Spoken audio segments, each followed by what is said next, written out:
En mis 72 años de vida, he sido testigo de la traición de la tierra. He resistido sequías y he enfrentado tormentas. Pero nada se compara con el día en que mi propia hija me robó la vida entera. Me dejó sin hogar debido a la deuda de juego de $500,000 de su esposo. No solo fue una casa, sino una familia entera. Todo desapareció en una sola noche. Aquí, en este tranquilo pueblo de Texas, he dejado atrás 30 años entre los campos de maíz. Cuando llegué aquí desde México, mi único sueño era construir una vida honesta, con los pies en la tierra. Trabajé durante años, sudé, ahorré cada centavo. Planeaba pasar mi jubilación en esta pequeña y pacífica casa, cuidando mi jardín, y si llegaban nietos, les contaría cómo crece el maíz. Todo funcionaba a la perfección, como las hileras ordenadas de maíz en estos campos, hasta que esa nube negra apareció, irrumpiendo en mi vida como una tormenta. Mi hija Elena era mi única hija. Cuando llegó al pueblo, conoció a un hombre llamado Víctor, un alma vagabunda, con una chispa constante en los ojos, un hombre que había puesto la bebida y el juego en el centro de su vida. Aunque no me sentía tranquilo, guardé silencio por la felicidad de Elena. El amor de un padre a veces se antepone a la razón, ¿verdad? Los acepté, los apoyé para que formaran una familia, aunque fuera pequeña. Si hubiera sabido lo que sucedería entonces. La adicción al juego de Víctor comenzó a devorar no solo su billetera, sino también nuestras vidas. Esta enfermedad, que comenzó con pequeñas cantidades, con el tiempo se convirtió en un monstruo gigante. Se me heló la sangre cuando me enteré. Víctor había acumulado una deuda de juego de $500,000, $500,000. Una suma que no podrías ahorrar ni trabajando toda una vida. Pero el verdadero shock vino después. Mi hogar, mi refugio, esta casa que era el ahorro de tantos años. Elena la había vendido sin mi permiso, sin siquiera decírmelo. La escritura de esta casa estaba a nombre de Elena. La habíamos puesto así hace tiempo cuando yo estaba enfermo y no podía ir a la oficina de títulos. ¿Quién iba a saber que ese simple trámite me dejaría sin hogar? Esa casa, valorada en más de $1,000,000, era un legado construido con el sudor de mi frente. Y ahora, yo, Alex, un hombre de 72 años, me encontraba sin un centavo y sin hogar. Mientras tanto, Elena y Víctor se habían desvanecido como fantasmas. Sus teléfonos estaban apagados, no tenían dirección, como si nunca hubieran existido. Estaba devastado. Mi corazón estaba lleno tanto de dolor como de una ira cegadora.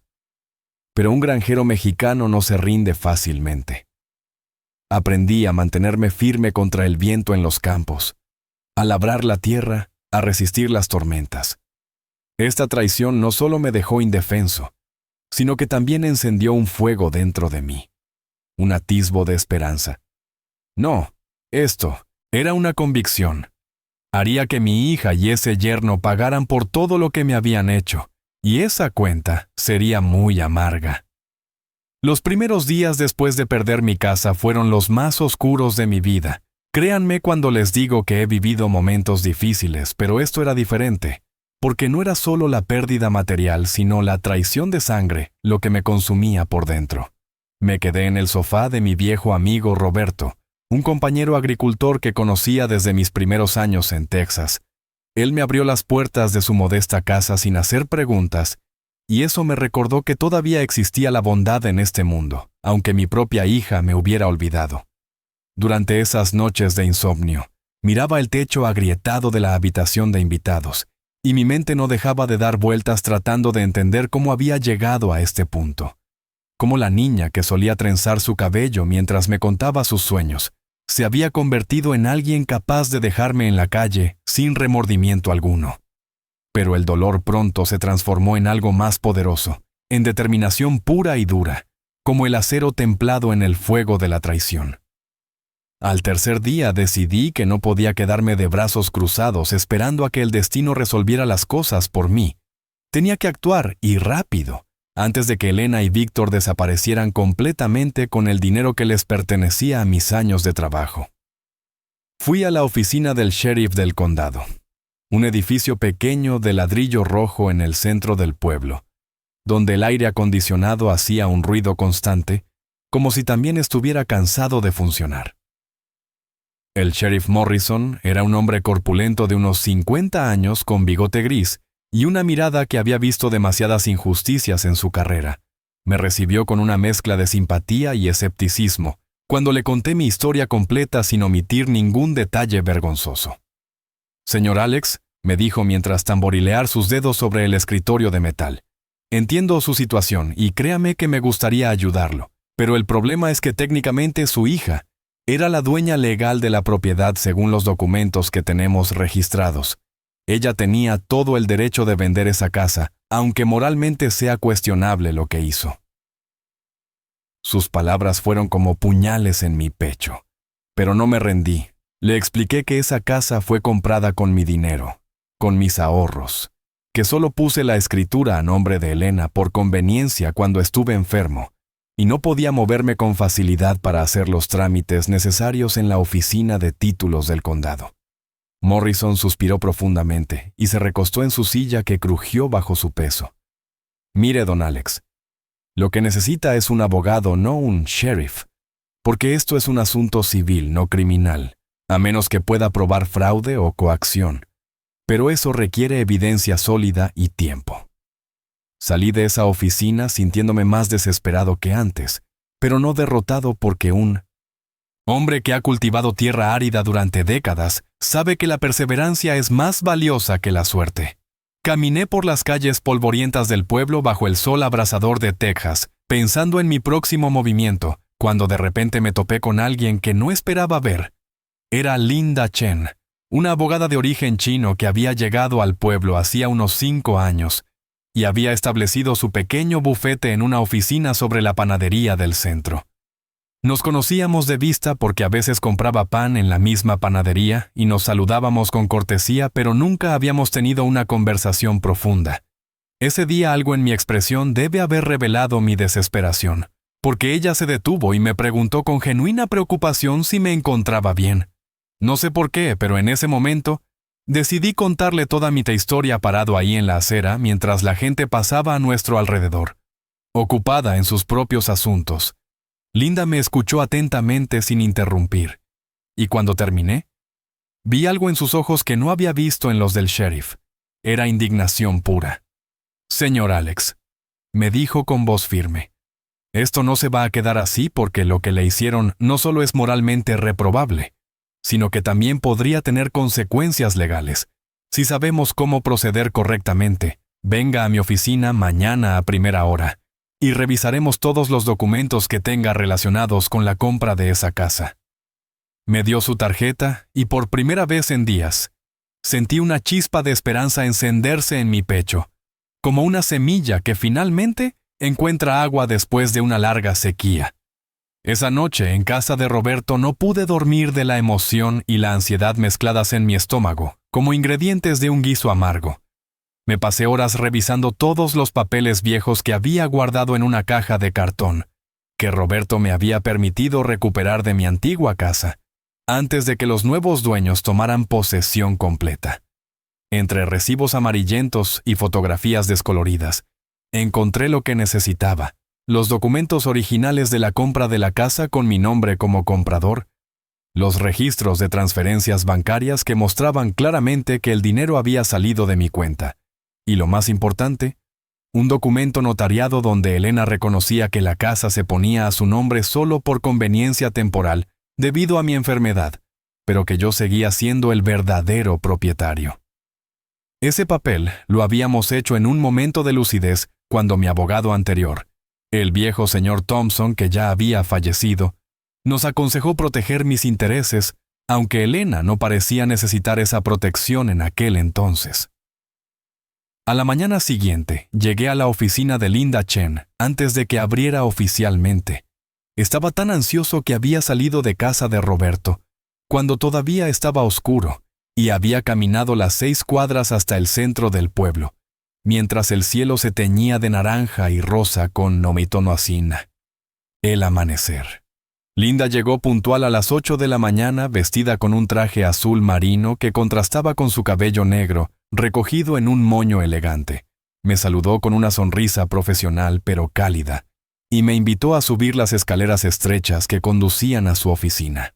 El lugar era pequeño pero ordenado, con estantes llenos de gruesos libros de leyes, y un escritorio de madera donde había una computadora moderna y pilas de carpetas cuidadosamente organizadas. Me ofreció café que acepté agradecido porque mis manos temblaban no solo por la cafeína que necesitaba, sino por los nervios que me consumían. Linda revisó cada uno de mis documentos con una meticulosidad impresionante. Tomaba notas en una libreta amarilla y de vez en cuando levantaba la vista para hacerme preguntas específicas sobre fechas y circunstancias que yo respondía lo mejor que podía recordar. Después de casi 2 horas de análisis exhaustivo, finalmente se recostó en su silla y me miró con una expresión que mezclaba satisfacción y determinación. Señor Alex, tenemos un caso muy sólido aquí, porque estos documentos demuestran claramente que usted es el verdadero propietario de esa casa, y que la transferencia del título a nombre de Elena fue solo un arreglo temporal por razones de salud. Podemos demandar por fraude, apropiación indebida y conversión ilegal de propiedad. Sus palabras eran música para mis oídos, aunque no entendía completamente todos los términos legales que usaba. Lo importante era que había esperanza de recuperar lo que era mío por derecho. Pero Linda también fue honesta conmigo sobre los desafíos que enfrentaríamos, porque aunque teníamos documentos sólidos, el proceso legal podía ser largo y costoso. Me explicó que necesitaríamos presentar una demanda civil contra Elena y Víctor, que tendríamos que localizarlos para notificarlos legalmente de la demanda, y que todo esto podría tomar meses, o incluso años dependiendo de cuánto se complicaran las cosas. Y está el tema de mis honorarios, añadió con cierta incomodidad. Normalmente cobraría una tarifa por adelantado más un porcentaje del monto recuperado, pero en su situación entiendo que eso no es posible ahora mismo. Sentí que mi esperanza se desvanecía nuevamente, porque efectivamente no tenía dinero para pagar a un abogado. Todo mi ahorro había estado invertido en esa casa que ahora me habían robado, y lo poco que tenía en el banco apenas alcanzaba para sobrevivir algunas semanas más. Pero entonces, Linda hizo algo que nunca olvidaré. Me miró directamente a los ojos y dijo: «Señor Alex, voy a tomar su caso pro bono. Eso significa que no le cobraré nada hasta que recuperemos su propiedad o el dinero correspondiente. Y solo entonces tomaré un porcentaje razonable del monto recuperado. Lo hago porque lo que le hicieron es una injusticia que no puedo ignorar, y porque creo firmemente que todos merecen acceso a la justicia, independientemente de su situación económica». Sus palabras me emocionaron tanto que sentí lágrimas acumularse en mis ojos, aunque traté de contenerlas porque un hombre de mi generación fue enseñado a no mostrar debilidad. Pero en ese momento no era debilidad, sino gratitud pura lo que sentía hacia esta mujer que apenas conocía, pero que estaba dispuesta a luchar por mí. Los siguientes días fueron un torbellino de actividad legal que me resultaba completamente ajeno. Porque nunca había estado involucrado en una demanda antes, Linda trabajaba incansablemente preparando los documentos necesarios, mientras yo intentaba ayudar en lo que podía proporcionándole información adicional y cualquier detalle que pudiera ser relevante para el caso. Ella contrató a un investigador privado llamado Marcus, un ex policía retirado que ahora se ganaba la vida rastreando personas desaparecidas y reuniendo evidencia para casos legales. Su trabajo era encontrar a Elena y Víctor, que habían desaparecido sin dejar rastro después de vender mi casa. Marcus era un hombre delgado de unos 60 años con cabello canoso y una mirada penetrante, que te hacía sentir que podía ver a través de cualquier mentira. Me entrevistó durante horas preguntándome sobre los hábitos de Elena y Víctor, sus amigos, lugares que solían frecuentar, cualquier detalle que pudiera ayudarlo a seguir su rastro. Durante esas semanas de espera, mientras Marcus hacía su trabajo, yo me sentía completamente inútil porque no había nada que pudiera hacer excepto esperar, y la espera era tortuosa. Pasaba los días ayudando a Roberto en su pequeña granja, haciendo trabajos sencillos que mi cuerpo de 72 años todavía podía manejar, porque necesitaba mantenerme ocupado para no volverme loco, pensando en todo lo que había perdido. Por las noches nos sentábamos en su porche a beber cerveza barata mientras veíamos las estrellas, y él me escuchaba desahogarme hablando de Elena, de cómo había sido de niña, de todos los sacrificios que había hecho por ella, de cómo no podía entender cómo había llegado a traicionarme de esta manera tan cruel y definitiva. Roberto era un buen amigo porque sabía cuándo hablar y cuándo solo escuchar. A veces la mejor medicina no son las palabras, sino la presencia silenciosa de alguien que se preocupa por ti. Finalmente, después de 3 semanas que se sintieron como 3 años, Marcus apareció en la oficina de Linda con noticias que cambiarían el rumbo de toda esta historia. Había encontrado a Elena y Víctor, pero la situación era mucho más complicada de lo que cualquiera de nosotros había imaginado. Estaban viviendo en Las Vegas, Nevada, en un apartamento modesto, en un barrio que claramente no era el tipo de lugar donde viviría alguien que acababa de recibir $1 millón por la venta de una casa. Esto inmediatamente levantó sospechas porque si habían vendido mi casa por más de $1 millón y pagado la deuda de $500,000 de Víctor, todavía deberían tener al menos $500,000 restante. Marcus había hecho vigilancia durante varios días y lo que descubrió era inquietante. Víctor seguía frecuentando casinos todas las noches, mientras Elena trabajaba en 2 empleos diferentes. Uno como mesera en un restaurante durante el día y otro como cajera en una tienda de conveniencia por las noches. Claramente estaban en problemas financieros graves, a pesar de haber tenido acceso a tanto dinero hace apenas unos meses. Linda convocó una reunión urgente donde Marcus presentó su informe completo con fotografías y documentación detallada de los movimientos de Elena y Víctor. Había rastreado sus transacciones bancarias en la medida de lo posible, sin violar ninguna ley, y lo que encontró era devastador. Después de pagar la deuda inicial de $500,000, Víctor había continuado apostando compulsivamente, y había perdido casi todo el dinero restante en los casinos de Las Vegas, en un periodo de apenas 2 meses. Era una adicción tan severa que había destruido no solo mi vida, sino también la de su propia esposa. Esto realmente cambia las cosas, dijo Linda mientras estudiaba las fotografías. Porque aunque ganemos el caso y obtengamos una sentencia a nuestro favor, va a ser muy difícil recuperar el dinero. Si Víctor ya lo perdió todo en el juego, no puedes sacar dinero de alguien que no lo tiene. Sus palabras fueron como un balde de agua fría sobre mis esperanzas, porque me di cuenta de que incluso si la justicia estaba de mi lado, la realidad práctica era que podría no recuperar nada. Pero Linda no era de las que se rendían fácilmente y empezó a explorar otras opciones legales. Podemos ir tras la casa misma, explicó. Si podemos demostrar que la venta fue fraudulenta, podríamos potencialmente anular la transacción y recuperar la propiedad física, aunque eso complicaría las cosas para los compradores actuales, que probablemente son víctimas inocentes en todo esto. También mencionó la posibilidad de ir tras los activos de Víctor si tenía alguno, e incluso la opción de presentar cargos criminales por fraude, aunque admitió que eso sería difícil de probar sin evidencia de que Elena había actuado con intención maliciosa desde el principio. Decidimos proceder con múltiples estrategias simultáneamente, porque no podíamos darnos el lujo de poner todos nuestros huevos en una sola canasta, como decían en el pueblo. Linda presentó la demanda civil contra Elena y Víctor en el tribunal del condado buscando la anulación de la venta de la casa más daños y perjuicios. Simultáneamente presentó una queja criminal ante el fiscal del distrito, argumentando que había elementos de fraude y apropiación indebida que ameritaban una investigación penal. Mientras tanto, Marcus continuaba su vigilancia en Las Vegas recopilando más evidencia sobre las actividades de Víctor en los casinos y documentando cada movimiento que pudiera ser relevante para nuestro caso. Era un trabajo meticuloso que requería paciencia infinita.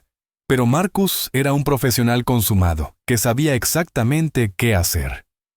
La notificación legal de la demanda fue entregada a Elena y Víctor en su apartamento de Las Vegas por un oficial de paz local, que Marcus había coordinado. Según el reporte, Elena había recibido los documentos con visible shock y había comenzado a llorar en el acto mientras Víctor había reaccionado con ira, gritando obscenidades sobre abogados y el sistema legal. Marcus había capturado la escena en video desde una distancia prudente, y esas imágenes me las mostró Linda en su oficina. Ver a mi hija en ese estado fue desgarrador, porque a pesar de todo lo que me había hecho, seguía siendo mi pequeña Elena en algún lugar profundo de mi corazón. Pero también vi que estaba demacrada y ojerosa, claramente, sufriendo las consecuencias de las decisiones terribles que había tomado bajo la influencia de ese hombre. Pasaron 2 semanas sin respuesta de Elena o Víctor, a pesar de que legalmente tenían 30 días para presentar su contestación a la demanda. Linda especulaba que probablemente estaban intentando conseguir un abogado, pero que dada su situación financiera, eso sería difícil, porque los buenos abogados no trabajaban gratis, especialmente en casos donde la parte contraria claramente no tenía dinero para pagar. Finalmente, en el día 28, apareció una contestación presentada por un abogado de oficio que el Estado había asignado a Elena y Víctor. El documento era sorprendentemente breve y se limitaba a negar las alegaciones sin proporcionar ninguna defensa sustancial. Linda lo leyó con una sonrisa de satisfacción, porque sabía que eso significaba que no tenían argumentos sólidos para defenderse. Pero entonces sucedió algo completamente inesperado, que nadie había anticipado, y que cambiaría dramáticamente el curso de los eventos.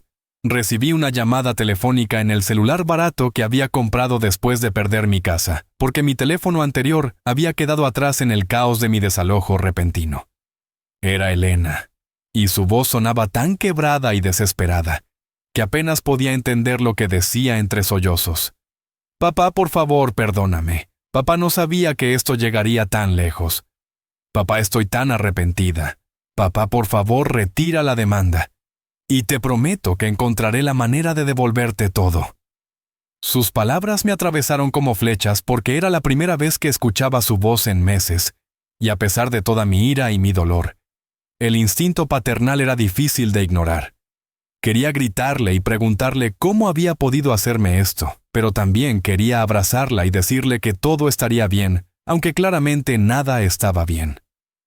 Le dije que necesitaba hablar con Linda antes de tomar cualquier decisión y que la llamaría de vuelta. Colgué el teléfono temblando y me senté en el borde de la cama en la habitación de invitados de Roberto, sintiendo que mi corazón estaba siendo desgarrado en 2 direcciones opuestas. Por un lado, estaba la justicia y mi derecho a recuperar lo que era mío. Por otro lado, estaba mi hija que claramente estaba sufriendo y pidiendo perdón, aunque fuera demasiado tarde para arreglar todo el daño que había causado. Era una decisión imposible que ningún padre debería tener que tomar. Llamé inmediatamente a Linda y le conté sobre la llamada. Ella escuchó cuidadosamente, y luego me dio un consejo que demostraba por qué era una excelente abogada. «Señor Alex, no tome ninguna decisión emocional ahora mismo, porque eso es exactamente lo que ellos quieren. Que usted se ablande y retire la demanda sin obtener ninguna garantía real de que recuperará su dinero o su casa. Si Elena realmente está arrepentida, entonces que lo demuestre con acciones concretas, no solo con palabras». Linda sugirió que estableciéramos una reunión en persona con Elena y Víctor, pero en territorio neutral, con la presencia de ella como mi representante legal para negociar los términos de un posible acuerdo extrajudicial. Me explicó que si realmente querían resolver esto sin ir a juicio, necesitaríamos un plan detallado de cómo pensaban devolverme mi dinero o mi propiedad, y ese plan tenía que estar respaldado por documentos legales vinculantes, no solo promesas vacías. Accedí a su sugerencia porque tenía sentido, aunque cada fibra de mi ser quería simplemente hablar con Elena como su padre, no como su adversario legal. Pero Linda tenía razón en que necesitaba protegerme porque ya había sido traicionado una vez, y no podía permitir que volviera a suceder. Página 6. Completa. La reunión fue programada para 2 semanas después en la oficina de Linda.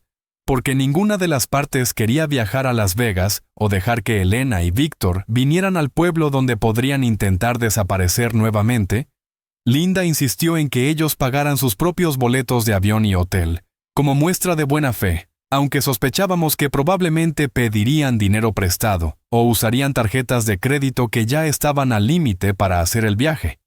Durante esos 14 días de espera, mi mente no dejaba de imaginar cómo sería ese encuentro. Practicaba mentalmente lo que les diría, y cómo mantendría mi compostura sin dejar que las emociones me dominaran completamente, aunque sabía que eso sería casi imposible cuando finalmente estuviera frente a frente con la hija que me había traicionado y el yerno que había destruido mi vida. El día de la reunión llegó con un cielo gris y amenazante que parecía reflejar perfectamente el estado de ánimo de todos los involucrados. Llegué a la oficina de Linda 1 hora antes de la cita programada porque estaba demasiado ansioso para quedarme en casa de Roberto esperando. Linda ya estaba allí preparando los documentos que necesitaríamos y revisando una vez más la estrategia que habíamos discutido. Me ofreció agua que acepté, aunque mi garganta estaba tan cerrada por los nervios que apenas podía tragar. Me senté en una silla frente a su escritorio intentando calmar mis manos temblorosas, mientras el reloj en la pared avanzaba con una lentitud tortuosa hacia las 2 de la tarde, que era la hora acordada para la reunión. Elena y Víctor llegaron exactamente a tiempo, lo cual me sorprendió porque Víctor nunca había sido una persona puntual en el pasado. Escuché sus pasos subiendo las escaleras y mi corazón comenzó a latir tan fuerte que pensé que todos en la habitación podrían escucharlo. Linda abrió la puerta y allí estaban. Elena lucía demacrada con ojeras profundas y el cabello sin brillo que antes había sido su orgullo. Había perdido peso y su ropa colgaba de su cuerpo de una manera que sugería que no estaba comiendo bien o que el estrés la estaba consumiendo desde adentro. Víctor estaba a su lado con una expresión que intentaba ser desafiante, pero que no podía ocultar completamente el miedo en sus ojos. Él también se veía mal con barba de varios días y ropa arrugada que olía a cigarrillo y desesperación. Claramente los meses en Las Vegas no habían sido amables con ellos. Elena me miró y sus ojos se llenaron de lágrimas inmediatamente. Dio un paso hacia mí como si quisiera abrazarme, pero Linda intervino suavemente pero firmemente. Señora Elena, por favor, tome asiento y mantengamos esto profesional porque estamos aquí para discutir términos legales, no para reuniones familiares. Sus palabras sonaron duras, pero eran necesarias porque yo sentía que si Elena me tocaba o me abrazaba, podría derrumbarme completamente. Y eso no podía suceder ahora que estábamos tan cerca de obtener algún tipo de resolución. Necesitaba mantenerme fuerte y recordar por qué estábamos allí. Todos tomamos nuestros lugares en la pequeña mesa de conferencias que Linda había preparado en su oficina. Elena y Víctor, en un lado con su abogado de oficio, que era un joven recién graduado que lucía tan incómodo como probablemente se sentía, y Linda y yo del otro lado con una grabadora de audio en el centro de la mesa, porque Linda quería documentar cada palabra de esta conversación. Linda comenzó la reunión con una declaración clara y directa sobre lo que esperábamos de ellos. Mi cliente, el señor Alex, está dispuesto a considerar una resolución extrajudicial de esta disputa si, y solo si, ustedes pueden presentar un plan concreto y verificable para devolverle su propiedad o el equivalente en efectivo del valor de esa propiedad, más daños y perjuicios, por todo el sufrimiento que le han causado. El abogado de Elena y Víctor se aclaró la garganta nerviosamente y respondió: Entendemos la posición de su cliente, pero necesitan comprender que mis clientes actualmente no tienen los medios para pagar esa cantidad en efectivo, porque el dinero de la venta de la casa fue utilizado para pagar deudas urgentes y otros gastos necesarios. Linda lo interrumpió bruscamente. Otros gastos necesarios significa perder $500,000 adicionales en casinos de Las Vegas, ¿verdad? No intenten pintarlo como si fueran víctimas inocentes aquí. El ambiente en la habitación se volvió tenso y podía ver a Elena llorando silenciosamente, mientras Víctor apretaba los puños sobre la mesa, claramente luchando contra el impulso de decir algo que probablemente empeoraría su situación. Linda continuó sin piedad. Tenemos documentación completa de las visitas de Víctor a múltiples casinos en Las Vegas durante los últimos 4 meses, donde perdió sistemáticamente el dinero que robaron a mi cliente. Tenemos fotografías, registros de transacciones y testimonios de empleados de casino que lo reconocen como un apostador habitual y problemático. El joven abogado de oficio se removió incómodo en su silla, porque claramente no tenía respuesta para eso. Probablemente sus clientes no le habían contado toda la verdad sobre lo que había pasado con el dinero y ahora se encontraba en una posición imposible de defender. Entonces, Elena finalmente habló con voz temblorosa y quebrada por el llanto. «Papá, yo no sabía que Víctor seguiría apostando después de pagar la deuda inicial. Él me prometió que dejaría de jugar una vez que saldáramos esa cuenta. Pero mintió y siguió yendo a los casinos todas las noches, mientras yo trabajaba tratando de mantener un techo sobre nuestras cabezas». Sus palabras sonaban sinceras, pero también revelaban una ingenuidad o tal vez una negación deliberada de la realidad, porque ¿cómo podía no haber sabido que su esposo tenía un problema de adicción tan severo? ¿Cómo podía haber sido tan ciega a las señales obvias que debían haber estado ahí todo el tiempo? Miré a mi hija y sentí una mezcla de compasión y furia porque, por un lado, veía a una mujer que había sido manipulada y engañada por un hombre sin escrúpulos, pero por otro lado, veía a alguien que había tomado la decisión consciente de vender mi casa sin mi permiso y sin considerar las consecuencias devastadoras que eso tendría para mí. «Elena», dije finalmente con voz que intentaba mantener controlada, aunque por dentro era un torbellino de emociones.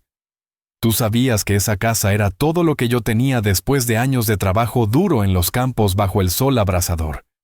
Tú sabías que esa casa representaba mi seguridad en mis años de vejez, y aún así tomaste la decisión de venderla sin siquiera preguntarme o explicarme la situación para que pudiéramos buscar otras alternativas juntos». Elena sollozó más fuerte y respondió entre lágrimas: «Lo sé, papá, y no pasa un día sin que me arrepienta de esa decisión. Víctor me presionó tanto diciéndome que si no pagábamos la deuda, los prestamistas nos matarían a ambos. Tenía tanto miedo que no pude pensar con claridad y solo quería salvar nuestras vidas». Sus palabras me golpearon porque me di cuenta de que la situación había sido aún más complicada de lo que había imaginado, que había elementos de amenaza y coerción que no conocía completamente. Linda intervino nuevamente porque podía ver que yo estaba comenzando a ablandarme. «Señora Elena, el miedo no justifica el robo y la traición. Si realmente estaban en peligro, había otras opciones como acudir a la policía o buscar ayuda legal. Pero ustedes eligieron el camino más fácil, que fue robarle a un anciano indefenso todo lo que poseía en este mundo». Víctor finalmente explotó y gritó: «No fue robo porque la casa estaba legalmente a nombre de Elena. Ella tenía todo el derecho de venderla y no le debemos nada a nadie». Su arrebato reveló su verdadera naturaleza, porque a diferencia de Elena, que al menos mostraba remordimiento, Víctor claramente no sentía ninguna culpa por lo que habían hecho, y eso me llenó de una rabia fría y calculada, que reemplazó cualquier compasión que pudiera haber sentido momentos antes. «Suficiente», dijo Linda con voz autoritaria que cortó la tensión en la habitación como un cuchillo afilado. «O presentan una propuesta concreta ahora mismo, o terminamos esta reunión y nos vemos en el tribunal, donde puedo asegurarles que las cosas no saldrán bien para ustedes, porque tenemos un caso sólido como una roca, y ustedes no tienen absolutamente ninguna defensa válida». El silencio que siguió fue pesado e incómodo, mientras el abogado de oficio susurraba algo al oído de Elena y Víctor. Finalmente, el joven abogado tomó la palabra. «Mi cliente Elena está dispuesta a firmar un pagaré reconociendo la deuda de $1 millón con su padre y comprometiéndose a pagarla en cuotas mensuales durante los próximos 20 años con un interés razonable».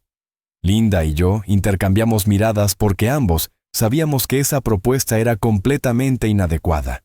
20 años significaba que yo tendría 92 años cuando finalmente recibiera mi último pago, asumiendo que viviera tanto tiempo y asumiendo que Elena realmente cumpliera con los pagos, lo cual parecía altamente improbable dada su situación financiera actual.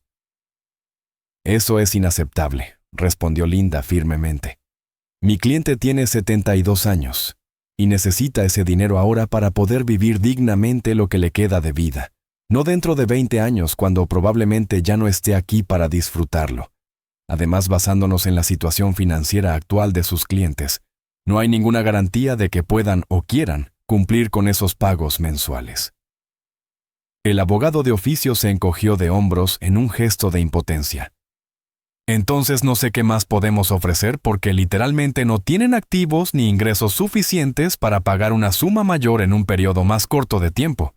Están trabajando en empleos de salario mínimo y apenas pueden cubrir sus gastos básicos de subsistencia. Era exactamente lo que habíamos temido, que incluso con una sentencia favorable del tribunal, no habría manera práctica de ejecutarla porque no se puede sacar dinero de cientos en la semana a alguien que no lo tiene. Pero entonces recordé algo que Marcus había mencionado en su informe, que Víctor tenía una hermana rica que vivía en California y que había heredado una pequeña fortuna cuando sus padres fallecieron hacía algunos años. ¿Qué hay de la hermana de Víctor? Pregunté mirando directamente a mi yerno que palideció visiblemente ante la mención de su hermana. Marcus descubrió que ella tiene recursos suficientes y que ustedes han recurrido a ella en el pasado para préstamos que, según tengo entendido, nunca han devuelto. Víctor se puso tenso y respondió con hostilidad. Mi hermana no tiene nada que ver con esto y no voy a involucrarla en nuestros problemas. Ella ya nos ha ayudado suficiente y no pienso pedirle más dinero. Su reacción defensiva me confirmó que habíamos tocado un nervio sensible y Linda captó la oportunidad inmediatamente. Interesante, dijo Linda con una sonrisa que no alcanzaba sus ojos. Entonces ustedes están dispuestos a robarle la casa a un anciano, pero no están dispuestos a pedirle ayuda a un familiar que tiene medios para ayudarlos a corregir este terrible error. Eso dice mucho sobre sus prioridades y su carácter moral. Elena miró a Víctor con una expresión que mezclaba súplica y frustración. Claramente había tensión entre ellos sobre este tema, y probablemente habían discutido sobre la hermana de Víctor antes. Víctor, por favor, dijo Elena suavemente. Si tu hermana puede ayudarnos a arreglar esto, deberíamos al menos intentarlo. No puedo vivir con esta culpa por el resto de mi vida sabiendo lo que le hice a mi padre. Víctor la miró con furia contenida, pero también con cierta resignación, porque probablemente sabía que no tenían muchas otras opciones sobre la mesa. Después de varios minutos de discusión tensa entre Elena y Víctor, en susurros que el resto de nosotros fingimos no escuchar, finalmente Víctor accedió a regañadientes a contactar a su hermana para explicarle la situación y pedirle un préstamo que usarían para pagarme al menos una porción significativa de lo que me debían. Linda inmediatamente estableció los términos.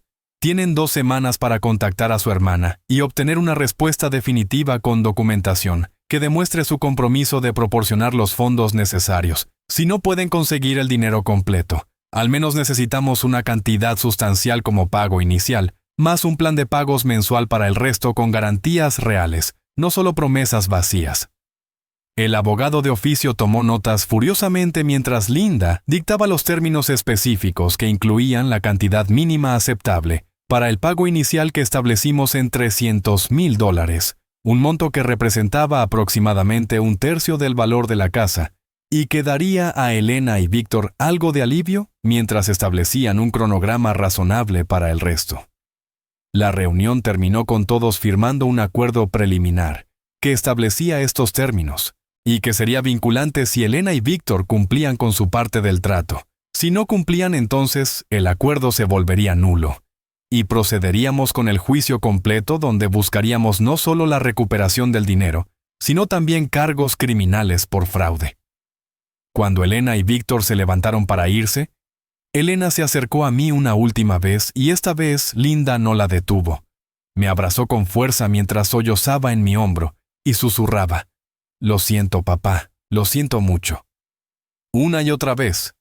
Yo no devolví el abrazo, pero tampoco la rechacé. Simplemente me quedé allí sintiendo el peso de su cuerpo tembloroso contra el mío, y preguntándome cómo habíamos llegado a este punto tan doloroso en nuestra relación de padre e hija. Las 2 semanas siguientes fueron una agonía de espera e incertidumbre, porque no sabía si Víctor realmente contactaría a su hermana o si esto era solo otra táctica dilatoria para ganar tiempo. Linda me mantuvo informado de cualquier desarrollo, pero la mayor parte del tiempo no había noticias que compartir. Continué viviendo con Roberto y ayudándolo en su granja mientras intentaba no obsesionarme con el resultado de esta negociación. Por las noches me costaba dormir, porque mi mente no dejaba de repasar todos los escenarios posibles, desde el mejor caso donde recuperaría todo mi dinero hasta el peor caso donde terminaría sin nada. Y tendría que pasar mis últimos años dependiendo de la caridad de amigos. Roberto me recordaba constantemente que tenía que mantener la fe y que la justicia eventualmente prevalecería, pero era difícil mantener esa perspectiva positiva cuando ya había sido traicionado tan profundamente. En el día 13 de esas 2 semanas recibí una llamada de Linda, que me hizo saltar del asiento donde estaba descansando después de un largo día de trabajo. «Alex, tengo noticias, y son mejores de lo que esperábamos», dijo con un tono de voz que no podía ocultar su satisfacción. La hermana de Víctor, una mujer llamada Patricia, contactó directamente conmigo después de hablar con Víctor y Elena. Aparentemente ella no tenía idea de la gravedad de los problemas de su hermano, y cuando se enteró de toda la situación, quedó absolutamente horrorizada por lo que habían hecho. Patricia le había explicado a Linda que ella siempre había sabido que su hermano tenía problemas con el juego, pero pensaba que era algo controlado y ocasional. Nunca imaginó que había llegado al punto de destruir la vida de otra persona, especialmente la de un anciano que era el padre de su propia esposa. Lo que Linda me contó a continuación me dejó sin palabras. Patricia no solo estaba dispuesta a prestar dinero a su hermano para ayudarlo a saldar la deuda conmigo, sino que estaba tan indignada por su comportamiento, que había decidido manejar la situación de una manera completamente diferente. «Patricia quiere comprar tu antigua casa directamente de los compradores actuales», explicó Linda. «Ella tiene los recursos financieros para hacerlo, y su plan es devolverte la propiedad sin que tengas que depender de Víctor y Elena para los pagos mensuales que probablemente nunca cumplirían de todas formas. Esto era algo que ninguno de nosotros había considerado como posibilidad, porque requería que los compradores actuales de mi casa estuvieran dispuestos a vender una propiedad que acababan de adquirir hacía apenas unos meses. Pero Patricia aparentemente ya había investigado quiénes eran estos compradores, y había descubierto algo interesante. Los compradores eran una pareja joven de California que había comprado la casa como inversión pensando en alquilarla o revenderla con ganancia más adelante. No era su residencia principal, y de hecho ni siquiera habían vivido en ella todavía, porque estaban esperando hacer algunas renovaciones antes de decidir qué hacer con la propiedad. Patricia había contactado a su agente de bienes raíces, quien a su vez había contactado al agente que representaba a esta pareja. Y después de algunas negociaciones, habían llegado a un acuerdo preliminar, donde Patricia compraría la casa por un precio ligeramente superior al que ellos habían pagado originalmente, lo cual les daría una pequeña ganancia y los liberaría de una propiedad que realmente no necesitaban. «Es casi demasiado bueno para ser verdad», le dije a Linda con voz temblorosa porque después de tantos meses de sufrimiento y lucha, finalmente parecía que las cosas estaban girando a mi favor de una manera que nunca hubiera imaginado posible. Pero Linda me advirtió que no celebrara todavía, porque todavía había muchos detalles legales que resolver, y el proceso de compraventa de propiedades podía complicarse fácilmente con inspecciones, evaluaciones, problemas de título y otros obstáculos burocráticos. Además, añadió Linda, necesitamos asegurarnos de que una vez que Patricia compre la casa, ella te la transfiera a ti sin condiciones o ataduras que pudieran complicar tu propiedad en el futuro. Quiero que todo esté absolutamente claro en términos legales para que nadie pueda cuestionar tu derecho sobre esa propiedad nunca más. Tenía razón, por supuesto, porque no podía permitirme pasar por otro trauma similar donde alguien me quitara mi hogar otra vez. Esta vez necesitábamos asegurarnos de que todos los documentos estuvieran perfectamente en orden y que mi nombre fuera el único en el título de propiedad, sin ninguna otra persona involucrada. Linda programó una conferencia telefónica con Patricia para discutir los detalles y me invitó a participar porque después de todo yo era la parte más afectada en toda esta situación. Cuando escuché la voz de Patricia por primera vez, me sorprendió lo cálida y genuinamente preocupada que sonaba. «Señor Alex, comenzó diciendo. Primero que nada quiero disculparme en nombre de mi familia por el dolor y sufrimiento que mi hermano le ha causado. Lo que hizo es imperdonable.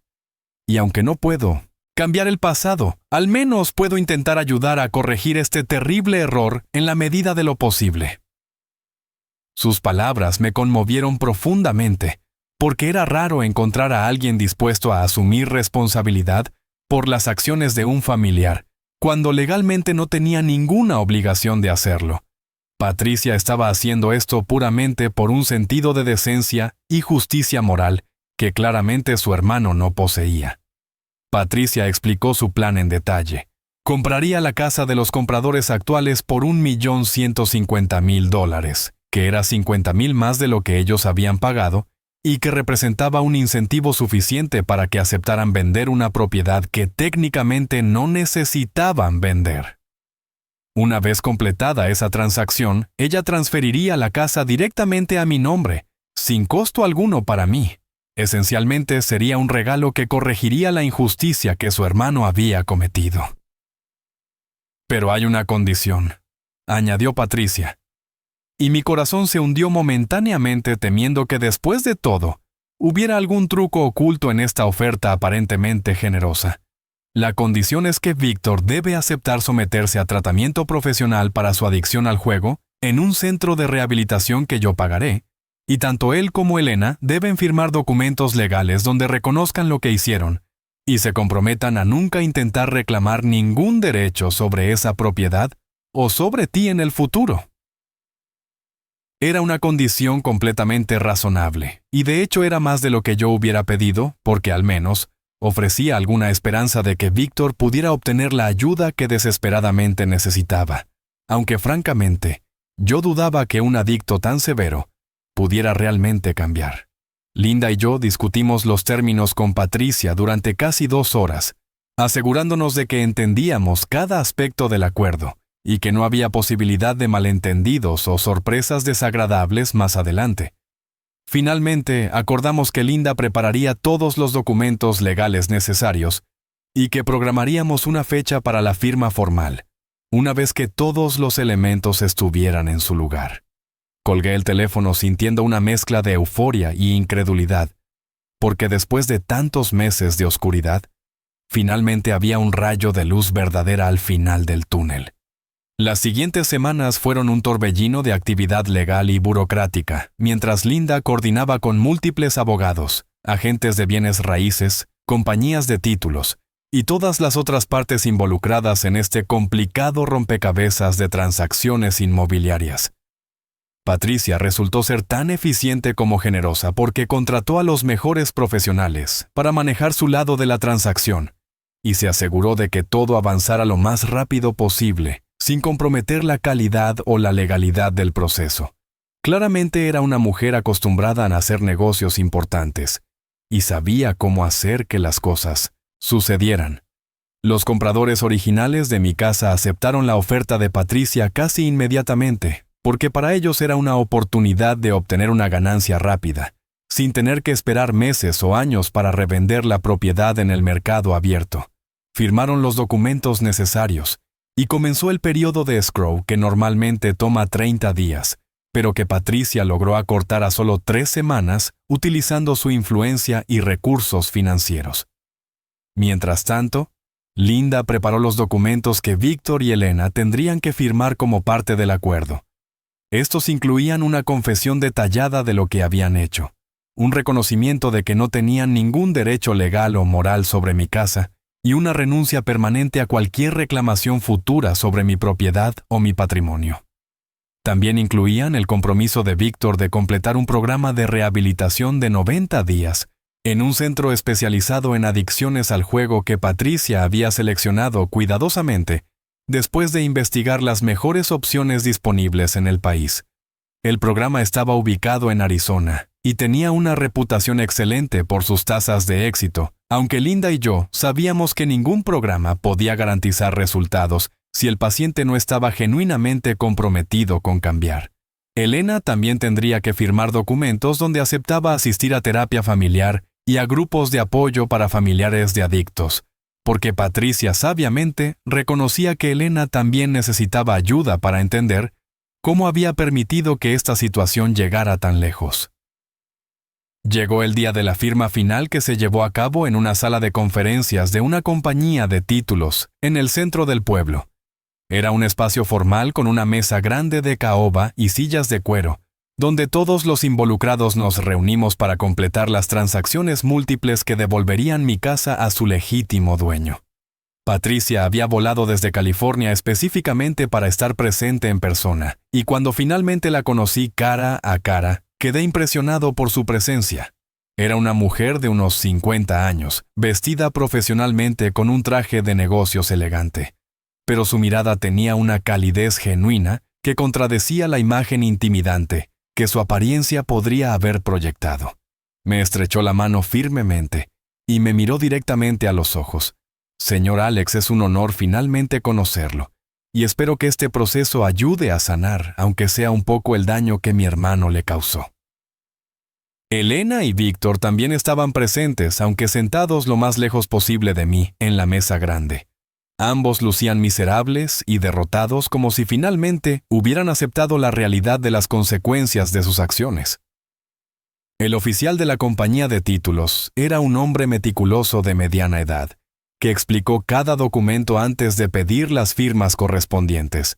Habían pilas y pilas de papeles que cubrían todos los aspectos de estas transacciones complejas, desde la venta de los compradores originales a Patricia hasta la transferencia de Patricia a mí, más todos los documentos adicionales relacionados con las confesiones y renuncias de Víctor y Elena. El proceso tomó casi 3 horas de firmar iniciales aquí, firmas completas allá, fechas en cada página y declaraciones de que habíamos leído y entendido cada cláusula antes de comprometernos legalmente. Cuando finalmente llegamos al último documento, que era la escritura de propiedad que oficialmente transfería la casa a mi nombre exclusivo, sentí que mis manos temblaban tanto que apenas podía sostener el bolígrafo. Linda notó mi nerviosismo y puso su mano suavemente sobre mi hombro, dándome un pequeño apretón de apoyo y confianza. Respiré profundamente, tratando de calmar mi corazón acelerado, y finalmente firmé mi nombre con la caligrafía temblorosa de un hombre de 72 años, que había pasado por demasiado estrés en los últimos meses. El oficial de títulos revisó todas las firmas cuidadosamente, y luego estampó su sello oficial en los documentos. «Felicidades, señor Alex», dijo con una sonrisa profesional. «Usted es oficialmente el propietario único e indiscutible de la propiedad ubicada en…» Y procedió a leer la dirección de mi casa, mi hogar, el lugar donde había planeado pasar mis años dorados en paz. Las lágrimas comenzaron a rodar por mis mejillas, sin que pudiera controlarlas, porque la combinación de alivio, gratitud, justicia restaurada y todas las emociones reprimidas de los últimos meses finalmente encontraron su salida. No me avergonzaba llorar frente a todos estos extraños, porque eran lágrimas ganadas después de una batalla que había pensado que perdería. Patricia se acercó y me abrazó mientras yo sollozaba en su hombro. Esta mujer que no me conocía, pero que había hecho tanto por mí simplemente porque era lo correcto. «Gracias», logré decir entre sollozos. «Gracias por devolverme mi vida». Ella solo me apretó más fuerte y susurró: «Es lo mínimo que podía hacer, y espero que esto le traiga paz en sus años restantes». Salimos de la oficina de títulos con Linda cargando una carpeta gruesa llena de copias de todos los documentos firmados que necesitaría guardar en un lugar seguro por el resto de mi vida. El sol de la tarde brillaba con una intensidad que parecía celebrar este momento triunfal. Patricia me invitó a almorzar junto con Linda para celebrar, pero yo estaba tan emocionalmente agotado que solo quería ir a mi casa ahora indiscutiblemente, y simplemente sentarme en el porche que tanto había extrañado durante estos meses de exilio.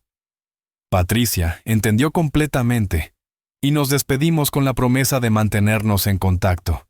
Me dio su número personal y me dijo que la llamara si alguna vez necesitaba cualquier cosa, una oferta que sabía que era genuina, no solo palabras vacías de cortesía. Linda me llevó en su auto hasta mi antigua, y ahora nuevamente mía casa. El viaje de 15 minutos fue en silencio porque ambos estábamos procesando la magnitud de lo que acababa de suceder. Cuando doblamos en la calle familiar y vi la casa al final de la cuadra, sentí que mi corazón se expandía en mi pecho. Ahí estaba con su fachada blanca, su jardín que necesitaba un poco de mantenimiento y ese porche donde había pasado tantas tardes viendo atardeceres. Linda estacionó en el camino de entrada y me entregó un juego de llaves que habían sido parte de la transacción. «Bienvenido a casa, Alex», dijo con una sonrisa sincera que iluminaba su rostro usualmente serio y profesional. «Te lo mereces más que nadie que conozca». Caminé lentamente hacia la puerta principal con las llaves temblando en mi mano. Inserté la llave en la cerradura que giró suavemente con ese sonido metálico familiar que había escuchado miles de veces antes. Empujé la puerta y entré en el espacio que había sido mío, que me habían robado y que ahora era mío nuevamente. Los compradores anteriores habían dejado la casa en buenas condiciones, aunque habían cambiado algunas cosas menores como el color de las paredes de la sala, que ahora era un beige claro en lugar del blanco original que yo había elegido. Pero esos eran detalles insignificantes porque lo importante era que estaba de vuelta en mi hogar. Recorrí cada habitación lentamente saboreando el momento. El dormitorio principal donde había dormido durante tantos años. La cocina donde había preparado incontables comidas. El pequeño estudio donde solía leer el periódico cada mañana con mi café.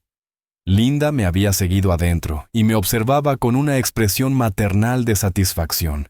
Ella había sido instrumental en hacer posible este resultado, y yo sabía que nunca podría pagarle adecuadamente por todo lo que había hecho por mí. «Linda», dije girándome hacia ella, «no tengo palabras suficientes para agradecerte todo lo que has hecho por mí. Fuiste mi abogada, sí, pero también fuiste mi defensora, mi apoyo y en muchos sentidos mi salvadora cuando más la necesitaba». Ella sacudió la cabeza modestamente. «Alex, yo solo hice mi trabajo, y además este caso me recordó por qué decidí estudiar leyes en primer lugar, para ayudar a personas como tú que enfrentan injusticias y que necesitan a alguien que luche por ellos». Le pregunté sobre su pago porque, aunque ella había aceptado trabajar pro bono inicialmente, ahora que había recuperado mi casa, sentía que era justo compensarla adecuadamente por sus servicios. Linda y yo discutimos los términos de su compensación y acordamos una cantidad que era sustancialmente menor de lo que normalmente cobraría por un caso de esta complejidad, pero que yo podía pagar sin comprometer mi seguridad financiera futura. Ella aceptó el acuerdo con la condición de que si alguna vez necesitaba ayuda legal en el futuro, la llamara primero antes de buscar a cualquier otro abogado. Fue un trato fácil de aceptar, porque no podía imaginar confiar mis asuntos legales a nadie más después de cómo ella había manejado esta situación tan delicada. Después de que Linda se fue, me quedé solo en mi casa por primera vez en meses. El silencio era diferente al silencio de la habitación de invitados en casa de Roberto, porque este era mi silencio, en mi espacio, y esa diferencia era profunda. Me senté en el porche trasero viendo mi jardín que estaba bastante descuidado, porque los compradores temporales claramente no habían invertido tiempo en mantenerlo. Las plantas de tomate que había cultivado con tanto cuidado estaban muertas, y las malas hierbas habían invadido los espacios donde solía haber hileras ordenadas de vegetales. Pero eso no me desanimaba en absoluto porque ahora tenía todo el tiempo del mundo para restaurar el jardín a su gloria anterior. De hecho, la perspectiva de trabajar en la tierra nuevamente me llenaba de una anticipación que no había sentido en mucho tiempo. El sol comenzaba a descender en el horizonte pintando el cielo con esos tonos naranjas y rosados que tanto había extrañado. Me serví un vaso de agua de la llave porque todavía no había ido al supermercado a comprar provisiones, y me senté en mi silla favorita del porche, que milagrosamente todavía estaba allí. Los días siguientes fueron de ajuste y restablecimiento de rutinas que había perdido durante mi tiempo como refugiado en casa de Roberto. Fui al supermercado y llené mi refrigerador y despensa con alimentos que realmente me gustaban, no solo lo que estuviera en oferta, que era lo que había estado haciendo durante los meses de crisis financiera. Comencé a trabajar en el jardín dedicando varias horas cada mañana antes de que el calor se volviera insoportable. Arranqué las malas hierbas, preparé el suelo nuevamente y planté nuevas semillas de tomate, chiles y otras verduras que siempre había cultivado. El trabajo físico era terapéutico de una manera que ninguna cantidad de conversación o terapia profesional podría haber sido. Sentir la tierra entre mis dedos y ver cómo las plantas comenzaban a crecer me recordaba que la vida continuaba y que había esperanza de renovación, incluso después del trauma más devastador. Roberto venía a visitarme regularmente trayendo cervezas y comida que compartíamos en el porche mientras conversábamos sobre todo y nada. Él estaba genuinamente feliz por mí, y me confesó que había estado muy preocupado durante esos meses oscuros, cuando yo vivía en su casa porque había visto cómo el peso de la traición me estaba consumiendo desde adentro. Hubo noches cuando te escuchaba caminar por el pasillo incapaz de dormir, me dijo, y me preocupaba que pudieras hacer algo drástico porque el dolor en tus ojos era insoportable de presenciar. Sus palabras me conmovieron porque me di cuenta de cuánto mi sufrimiento había afectado también a las personas que me querían. No había estado solo en esta lucha, aunque muchas veces me había sentido completamente aislado. En cuanto a Elena y Víctor, mantuve mi distancia según lo acordado en los documentos legales que habíamos firmado.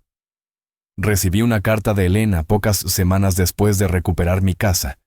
Era una carta larga escrita a mano, donde expresaba su arrepentimiento. En términos que sonaban genuinos, aunque todavía estaba herido, y no estaba seguro de si alguna vez podría perdonarla completamente.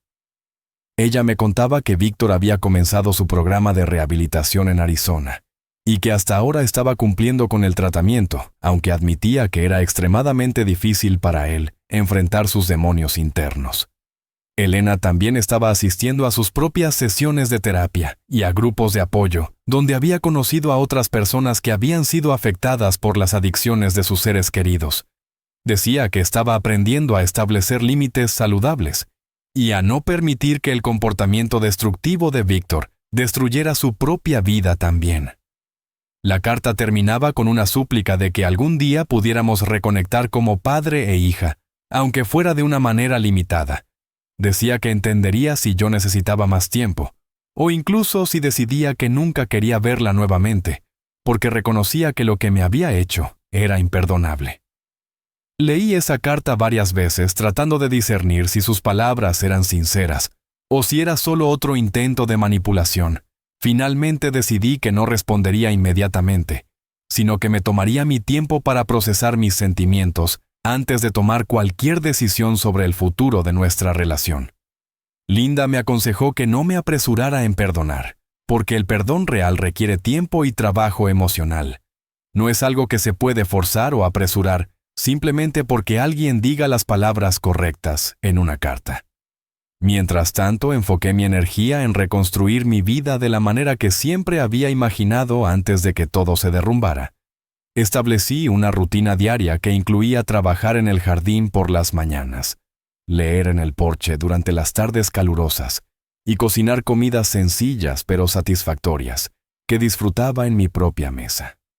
Comencé a reconectar con viejos amigos del pueblo que no había visto durante mi periodo de crisis porque había estado demasiado avergonzado para socializar cuando no tenía hogar.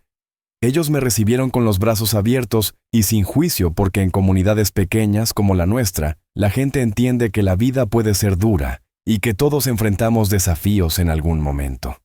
Me uní a un grupo de jardinería comunitaria donde compartíamos consejos sobre cultivos y ocasionalmente intercambiábamos semillas o productos de nuestros jardines. Era agradable estar rodeado de personas que compartían mi pasión por trabajar la tierra. También comencé a pensar en mi legado y en qué pasaría con mi casa cuando yo ya no estuviera aquí. No tenía otros hijos, además de Elena, y aunque nuestra relación estaba severamente dañada, ella seguía siendo mi única descendiente directa. Programé una reunión con Linda para discutir opciones de planificación patrimonial que protegerían mi propiedad y asegurarían que se distribuyera según mis deseos después de mi muerte. Ella sugirió establecer un fideicomiso irrevocable que podría incluir condiciones específicas sobre cuándo y cómo Elena podría heredar la casa si es que decidía dejarle algo. Por ejemplo, explicó Linda, podrías establecer que Elena solo puede heredar la casa si Víctor ha mantenido su sobriedad por un periodo mínimo de digamos 5 o 10 años. Eso la protegería a ella también de volver a caer en el ciclo destructivo que casi los destruyó a ambos. La idea de un fideicomiso con condiciones tenía sentido, porque me permitiría proteger mi legado, mientras también daba a Elena una oportunidad de redención, si realmente estaba comprometida con cambiar su vida. Después de varias conversaciones con Linda, decidimos estructurar el fideicomiso de una manera que equilibrara la justicia con la compasión. La casa pasaría a Elena, solo si cumplía con varias condiciones específicas que incluían que Víctor mantuviera su sobriedad comprobable por al menos 7 años después de completar su programa de rehabilitación, que Elena continuara con su propia terapia y demostrara estabilidad financiera independiente de su esposo, y que ambos mantuvieran una relación respetuosa conmigo durante mis años restantes, sin intentar presionarme por dinero o apoyo financiero adicional. Si no cumplían con estas condiciones, entonces la casa sería vendida y las ganancias irían a organizaciones benéficas, que yo especificaría en el documento del fideicomiso. También establecí un fondo separado más pequeño que se usaría para el mantenimiento de la casa durante mis años restantes de vida, y que aseguraría que si me enfermaba o quedaba incapacitado, tendría recursos para contratar ayuda sin tener que depender de Elena o de nadie más. Linda me ayudó a organizar todos mis documentos financieros que honestamente habían estado en desorden durante décadas porque nunca había sido bueno con el papeleo. Ahora todo estaba meticulosamente archivado y organizado de una manera que cualquier persona podría entender si necesitaba acceder a mi información en caso de emergencia. Me sentí aliviado de tener estos asuntos en orden porque eliminaba una fuente importante de ansiedad que había estado presente en el fondo de mi mente durante años. Pasaron los meses y llegó el otoño con sus temperaturas más frescas y sus colores cambiantes en los árboles que rodeaban mi propiedad. Mi jardín había producido una cosecha abundante de tomates y chiles que había compartido generosamente con Roberto y otros amigos. Me sentía más en paz de lo que había estado en mucho tiempo, aunque todavía había días donde el recuerdo de la traición de Elena me golpeaba con fuerza inesperada. En esos momentos me permitía sentir el dolor sin tratar de reprimirlo, porque Linda me había enseñado que la sanación real requiere confrontar las emociones difíciles, no esconderlas. Una tarde, mientras estaba podando mis plantas de tomate antes de la primera helada, recibí una llamada de un número que no reconocía. Casi no contesté, porque asumí que sería un vendedor telefónico, pero algo me hizo responder. Era Patricia, la hermana de Víctor, y su voz sonaba inusualmente seria cuando me saludó.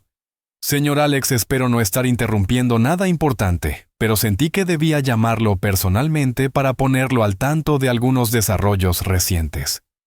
Mi corazón se aceleró inmediatamente temiendo malas noticias. Había aprendido a esperar lo peor cuando recibía llamadas inesperadas relacionadas con Víctor y Elena. Patricia me explicó que Víctor había completado su programa de rehabilitación de 90 días en Arizona y que según los consejeros del centro había mostrado un progreso genuino, aunque todos advertían que la recuperación de una adicción era un proceso de por vida que requeriría vigilancia constante. Pero hay algo más, continuó Patricia. Víctor ha sido diagnosticado con una condición médica seria que descubrieron durante su evaluación física en el centro de rehabilitación. Resultó que Víctor tenía diabetes tipo 2 avanzada que había sido ignorada durante años, mientras él se enfocaba obsesivamente en el juego. Su condición era lo suficientemente seria que requería tratamiento inmediato y cambios drásticos en su estilo de vida, incluyendo medicación diaria, dieta estricta y ejercicio regular. Los doctores dicen que si no cuida su salud adecuadamente, podría enfrentar complicaciones serias en los próximos años, incluyendo problemas de riñón, neuropatía y posible pérdida de visión. Explicó Patricia con voz preocupada. Escuché esta información con sentimientos encontrados porque por un lado Víctor había causado tanto daño en mi vida que una parte de mí sentía que merecía enfrentar consecuencias, pero por otro lado no era un monstruo, y no deseaba que nadie sufriera problemas de salud serios, sin importar lo que me hubieran hecho. Patricia continuó explicando que Elena estaba abrumada tratando de manejar la transición de Víctor fuera del centro de rehabilitación, mientras también trabajaba en sus 2 empleos para pagar el alquiler y los gastos básicos, las cuentas médicas relacionadas con el tratamiento de diabetes de Víctor. Estaban comenzando a acumularse incluso con el seguro básico que Elena había conseguido a través de uno de sus empleos. «No te estoy llamando para pedir dinero», se apresuró a aclarar Patricia anticipando mi reacción.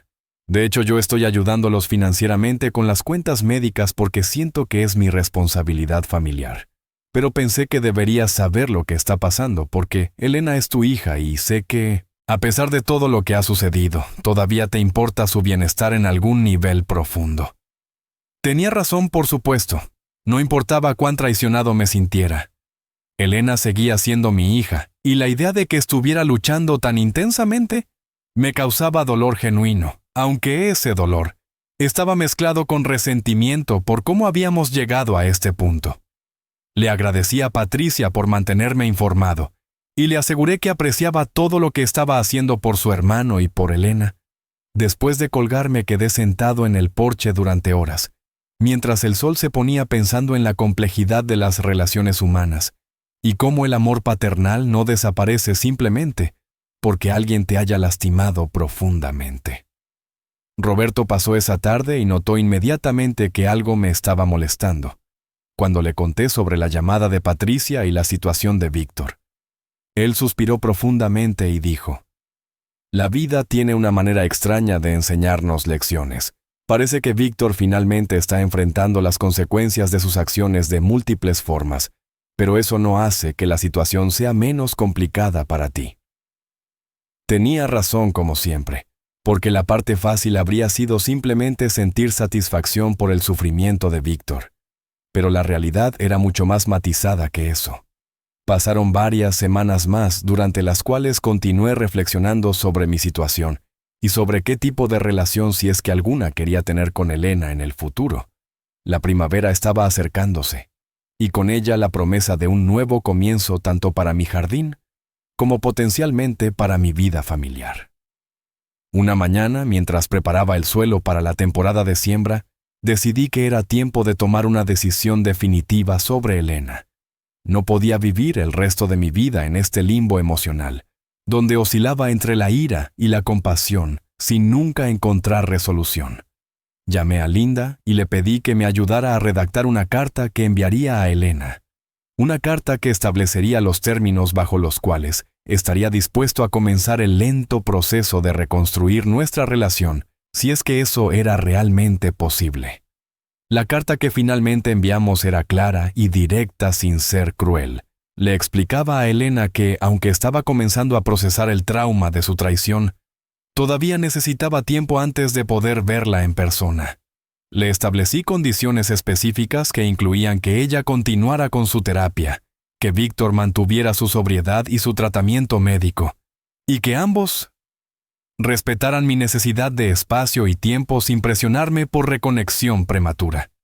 Sin embargo, también le expresé que a pesar de todo lo que había sucedido, ella seguía siendo mi hija, y que eventualmente cuando estuviera listo, estaría dispuesto a tener una conversación honesta sobre nuestro futuro, pero que ese futuro tendría que construirse sobre una base completamente nueva de honestidad, respeto y límites claros que nunca podrían ser cruzados nuevamente. Elena respondió a mi carta con gratitud y aceptación de mis términos. Me agradeció por no cerrar completamente la puerta a una posible reconciliación y prometió que haría todo lo posible para demostrar que había aprendido de sus errores terribles. Me informó que Víctor estaba tomando su recuperación en serio, tanto de su adicción al juego como de su diabetes, que estaba asistiendo a reuniones diarias de jugadores anónimos y siguiendo estrictamente su régimen médico bajo la supervisión de doctores que Patricia había ayudado a conseguir. Elena también me contó que había dejado uno de sus trabajos para poder enfocarse en completar un programa de certificación en contabilidad que le permitiría obtener un empleo mejor pagado en el futuro. Claramente estaba haciendo esfuerzos genuinos para mejorar su situación. Aproximadamente un año después de recuperar mi casa, recibí otra llamada de Patricia con noticias sorprendentes. Víctor y Elena estaban esperando un bebé. Mi primera reacción fue de shock mezclado con preocupación, porque no podía imaginar que traer un niño al mundo en su situación actual fuera una decisión sabia. Pero Patricia me aseguró que aunque el embarazo no había sido planeado, tanto Víctor como Elena estaban comprometidos a ser buenos padres y a continuar su trabajo de recuperación y sanación. La noticia de que iba a ser abuelo me llenó de emociones complicadas porque por un lado la idea de un nieto me traía alegría genuina, pero por otro lado me recordaba dolorosamente cómo mi relación con Elena se había fracturado tan severamente. Finalmente decidí que el bebé inocente no debería sufrir por los errores de sus padres. Este niño merecía tener un abuelo en su vida si yo estaba dispuesto a ofrecerle ese regalo. Llamé a Elena por primera vez en más de un año, y aunque la conversación fue incómoda al principio, gradualmente encontramos un ritmo más natural mientras hablábamos sobre su embarazo y sus planes para el bebé. Le propuse que nos reuniéramos en persona después de que naciera el bebé, que sería una oportunidad para comenzar lentamente el proceso de reconstruir nuestra relación bajo términos completamente nuevos, con el enfoque puesto en este nuevo miembro de la familia. Elena aceptó con gratitud, prometiendo que respetaría completamente mis límites y que no esperaba que todo volviera a ser como antes. Entendía que tendríamos que construir un puente completamente nuevo si queríamos reconectar. El bebé nació en una tarde de primavera cuando mi jardín estaba floreciendo con vida nueva. Era una niña que Elena y Víctor nombraron Isabella, en honor a mi difunta esposa. El gesto me conmovió profundamente, porque demostraba que Elena todavía valoraba nuestra historia familiar, a pesar de cómo había dañado esa historia con sus acciones. Visité a Elena en el hospital 2 días después del nacimiento. Fue la primera vez que nos veíamos en persona en casi 2 años. Y el momento fue intensamente emocional para ambos. Cuando sostuve a la pequeña Isabella en mis brazos por primera vez, sentí que algo dentro de mí comenzaba a sanar, de una manera que no había anticipado. Este bebé inocente representaba esperanza y posibilidad de redención para todos nosotros. Víctor me miró directamente a los ojos y dijo con voz temblorosa pero sincera que estaba genuinamente comprometido a cambiar y a ser el tipo de hombre que su hija pudiera admirar cuando creciera. Sus palabras no borraban el pasado, pero al menos demostraban que estaba intentando enfrentar sus errores de frente. En los meses siguientes establecí una rutina de visitar a Elena, Víctor e Isabella cada pocas semanas. Lentamente comencé a ver cambios genuinos en Víctor, quien parecía estar tomando su sobriedad y su salud seriamente. Elena floreció como madre de maneras que me sorprendieron gratamente. Y me confesó que había establecido límites claros con Víctor, donde si él alguna vez recaía en el juego, ella tomaría a Isabella y se iría sin dudarlo. Había aprendido finalmente que no podía sacrificar todo por un hombre que no estaba dispuesto a ayudarse a sí mismo. Ahora, mientras escribo esto sentado en el porche de mi casa, la casa que recuperé contra todas las probabilidades gracias a la persistencia de Linda y la generosidad de Patricia, puedo decir que finalmente he encontrado algo parecido a la paz. No es la paz perfecta que había imaginado antes de que todo se derrumbara, porque las cicatrices de la traición nunca desaparecerán completamente.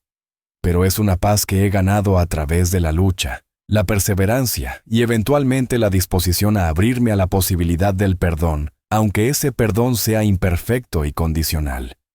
Mi jardín está floreciendo nuevamente con nuevas plantas de tomate que prometen una cosecha abundante.